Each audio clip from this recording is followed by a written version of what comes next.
தமிழக வெற்றிக் கழகத்தின் கொடியை இன்று விஜய் அறிமுகப்படுத்தியுள்ளார். இதன் மூலம் நடிகராக இருந்த விஜய் முழு அரசியல்வாதியாக உருவெடுத்திருக்கிறார். கட்சியின் கொடியை அறிமுகப்படுத்தி பேசிய விஜய் தோழர்களே எனும் வார்த்தையை பயன்படுத்தியுள்ளார். இதன் மூலம் இடதுசாரி அரசியலை முன்னெடுக்கப் போகிறாரா என்கிற கேள்வி எழுந்திருக்கிறது. கோலிவுட் திரையுலகில் மாஸ் நடிகராக வலம் வந்த விஜய் கடந்த சில ஆண்டுகளாக அரசியல் கதைக்களம் கொண்ட படத்தில் நடித்து வந்திருந்தார்.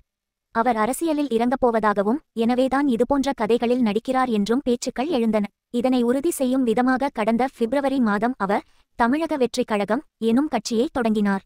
இது தமிழ்நாடு அரசியல் வட்டாரத்தில் பெரும் சலசலப்புகளை ஏற்படுத்தியது. யாருடைய வாக்குகளை விஜய் குறிவைக்கப் போகிறார் என்கிற கேள்வி எழுந்தது. ஆனால் கட்சி தொடங்கி அவர் பொதுவெளியில் எதுவும் உரையாற்றவில்லை.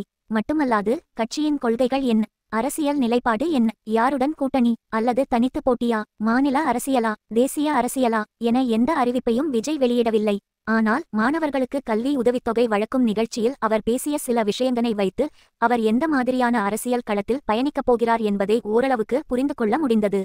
குறிப்பாக சமீபத்திய நிகழ்ச்சியில் நீட் குறித்தும் மாநில உரிமைகள் குறித்தும் பேசியிருந்தார். இது திராவிட கட்சிகளின் சித்தாந்தத்தை பிரதிபலிப்பதாக இருக்கிறது. மாநில உரிமைகளுக்காக நீண்ட நெடும் போராட்டங்களை திராவிட கட்சிகள் முன்னெடுத்துள்ளன. அப்படி இருக்கையில் அவர் திராவிட கட்சிகளின் பாதையில் பயணிக்கப் போகிறாரா என்று கேள்வி எழுகிறது. ஜெயலலிதா மறைவுக்கு பின்னர் எடப்பாடி பழனிசாமி தலைமையில் அதிமுக வழிநடத்தப்பட்டு வருகிறது. இவர் தலைமையில் கட்சி எதிர்கொண்ட சட்டமன்ற நாடாளுமன்ற தேர்தல்களில் தொடர் தோல்விகள் ஏற்பட்டிருக்கின்றன.